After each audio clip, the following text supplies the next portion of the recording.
پاکستان کے ایک عالم مفتی ظفر ولی فرماتے ہیں کہ عشاء کی 15 رکعت ہے. 15 رکعت کیسے؟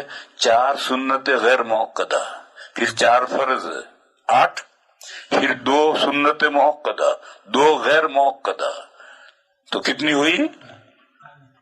12، پھر 3 وتر تو 15. بس وہ کہتے ہیں کہ عشاء کی 15 رکعتیں ہیں.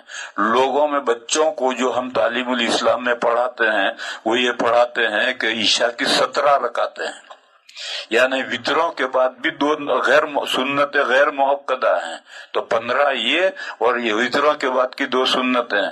مولانا ظفر ولی صاحب ان کی یہ منفرد رائے ہے، وہ یہ کہتے ہیں کہ وتروں کے بعد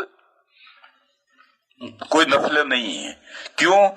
نبی پاک صلی اللہ علیہ وسلم نے فرمایا کہ اجعلوا آخر صلاتکم باللیل الوتر، رات میں اپنی نماز کا آخری نماز وتر کو بناؤ. تو وہ کہتے ہیں کہ بس وتر پڑھ لیا، اس کے بعد میں کوئی نفل نماز نہیں ہے. یہ مولانا کی انفرادی رائے ہے اور امت نے اس رائے کو قبول نہیں کیا. وہ شد و مت سے رائے بیان کرتے ہیں، اور مجھے ایسا معلوم ہوا کہ انہوں نے کوئی رسالہ بھی اس میں لکھا ہے، میں نے دیکھا نہیں ہے، مگر یہ رائے امت نے قبول نہیں کی ہے. کیوں؟ یہ جو حدیث ہے اجعلوا، یہ امر ہے، اجعلوا یہ امر استحباب کے لیے ہے. اجعلوا آخر صلاتکم باللیل الوتر، رات میں اپنی آخری نماز وتر کو بناؤ، یہ استحبابی حکم ہے. چنانچہ حدیث میں ہے کہ صدیق اکبر رضی اللہ تعالی عنہ وتر عشاء کے بعد پڑھ لیتے تھے اور پھر تہجد بھی پڑھتے تھے. تو رات میں عشاء وتروں کے بعد تہجد پڑھا. اسی طرح سے حضرت ابو ہریرہ اور حضرت ابو ذر غفاری، ان 2 صحابہ کو حضور نے یہ وصیت 3 باتوں کی وصیت کی تھی.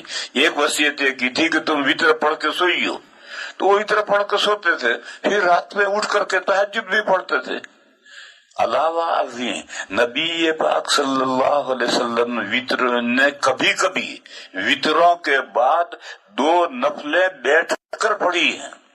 لہذا مفتی صاحب کا جو یہ نظریہ ہے یہ احادیث کی روشنی میں صحیح نہیں ہے، اور اسی وجہ سے امت نے ان کی بات کو قبول نہیں کیا.